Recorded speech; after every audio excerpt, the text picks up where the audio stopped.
Imagine this. You just picked up your phone for a quick scroll. 30 minutes later, you're still watching strangers' morning routines, random cooking hacks, and memes that you'll forget in an hour. Sound familiar? Well, if so, you're definitely not alone. But here is important notice for you. You're not just trading your time, you're also trading your energy, your focus, your mental well being for a quick dopamine hit. And now it is time to stop wasting your time. In this video, we're diving into how social media traps us, how we can get out of this, and some interesting techniques that you might want to try to get out of this rut. So if you're interested, stick right here. We shall begin.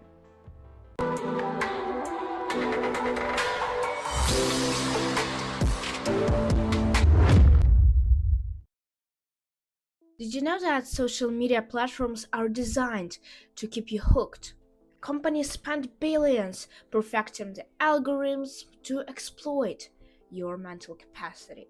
And not just your mental capacity, but also your brain's reward system. If you think that 5 minutes of watching social media reels won't do anything to you, well, you're deeply wrong.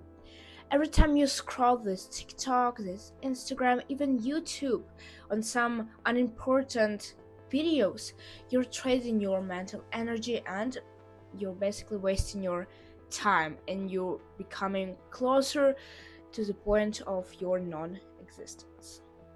Bit dramatic, I know. Every like, comment, notification triggers this dopamine release, the same chemical that makes gambling, eating junk food so hard to resist. And while a quick dopamine boost feels good in the moment, long-term effects are far from harmless. Studies show that excessive social media use can lead to decreased attention span, thanks endless scrolling, anxiety and FOMO, fear of missing out, and of course, lower life satisfaction, because you're literally comparing yourself to other people's life, to strangers' life. So, how do you escape this? The thing is, you don't have to quit cold turkey. You just have to rewire your brain and self to make social media not your enemy but your friend.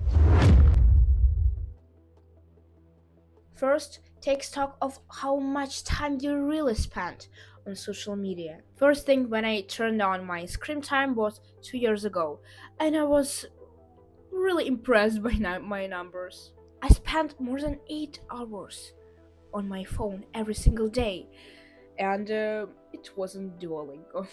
Once you know where you stand, declutter your digital space.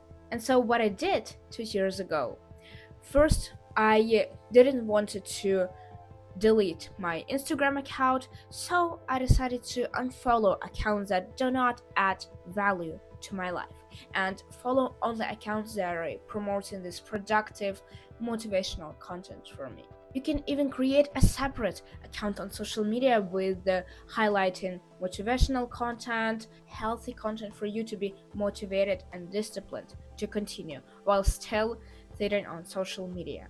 Another hack that you may use is to make your social media unattractive. Basically, you can create a new account and start hitting I like this content on the content that you don't really like. In this way, you're like sitting on your mom's Instagram account that isn't really interesting to you. You can also turn off unnecessary notifications. And I know, simpler said than done, but believe me, once you decide to finally turn off these notifications, your life will improve. The most important step in this is that you first have to do this. Even 5 minutes action of actually turning off notification may get you more benefit than downloading some fancy applications to help you with this. After all, if app feels more toxic than helpful to you, consider deleting it whatsoever. The second thing that you may want to include is to set clear boundaries with your phone. After all, even if we think that companies make us stuck and addicted to phone, to social media, you can change it. It's all in your brain. If you can resist the temptation and break free from the addiction by using your brain, nobody will have an influence on you. Only you can decide what you want to use, what apps you're downloading on your phone, and how much time you actually spending every day. Social media thrives on your lack of control. So, reclaim your limits and control over your life by setting a few boundaries. Here are a few ideas that helped me and might help you. Use 20-20-20 rule. For 20 minutes online, take 20 seconds break and focus on something that is 20 feet away from you. This reduces eye strain and helps you restore your focus. Implement no phone zones in your house, like kitchen or your bedroom. And another creative tip for you is that you can also schedule your social media time. Like you're planning for your to-do list on the next day, you can also plan a time block especially curated for social media use. It can be 10 minutes or 15 minutes. Think of 15 minutes in the evening instead of endless scrolling throughout the day. Third one, replace this habit with something else.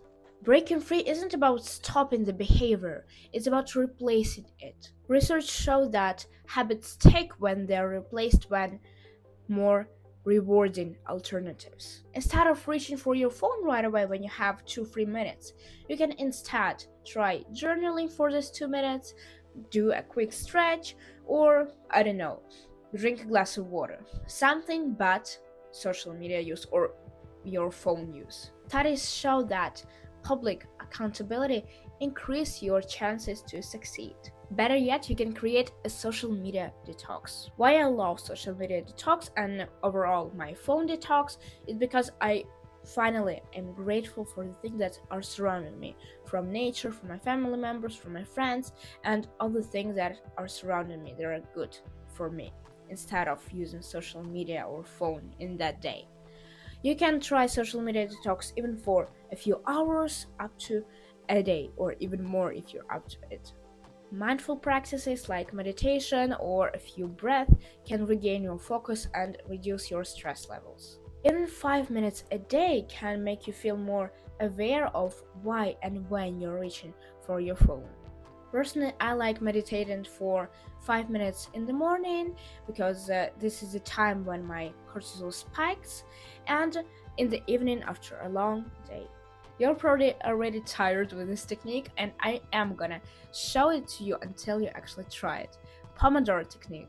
Pomodoro technique not only is helpful when you're trying to deep work, but also it can help you to reduce your social media use. Set a timer for 25 minutes to focus on your most important task, and then during 5 minutes break, resist your urge to reach for the phone and instead try stretching, try drinking water or journaling or preparing your desk for the next task. Now it's getting interesting. Some applications might help you to reduce your screen time. Apps like Freedom, Off Time, and Opus can literally rewire your game and reduce your screen time. They can block your access to social media for a few hours or even a day if you want, and you can schedule even time blocks where you just cannot use social media, but you can use other applications that you may need.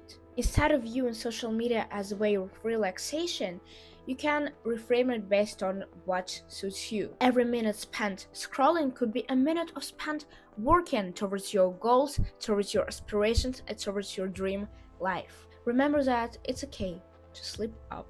I slip up sometimes. I found myself in this draining social media feed that it's really frustrating to me because I tried to limit it, I tried to install some applications, even be more accountable, but still there's some moments where I just cannot control it. The thing is, you have to notice when you're out of track and when you have to get back.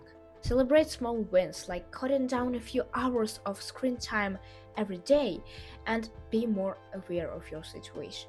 And use these wins as a motivation for yourself to continue and overall a discipline for yourself to become a much better version. Here is the thing, cutting social media isn't about saving your time, it's about reclaiming your whole life to live a fully potential life. Imagine what you could achieve with those extra hours without your phone or without social media.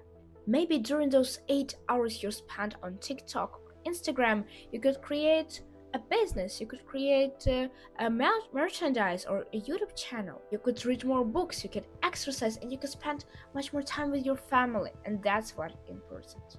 As always, if you want to get a summary of this video as well as a calendar tracker to track your progress and some additional tips and techniques that are not covered in this video, you can get a PDF downloadable guide in the descriptions down below. If you found this video helpful, please don't hesitate to give me your thumbs up, subscribe to my channel, and share your opinions in the comments down below. And I really do want to see you in my next videos next time. Goodbye, have a great day.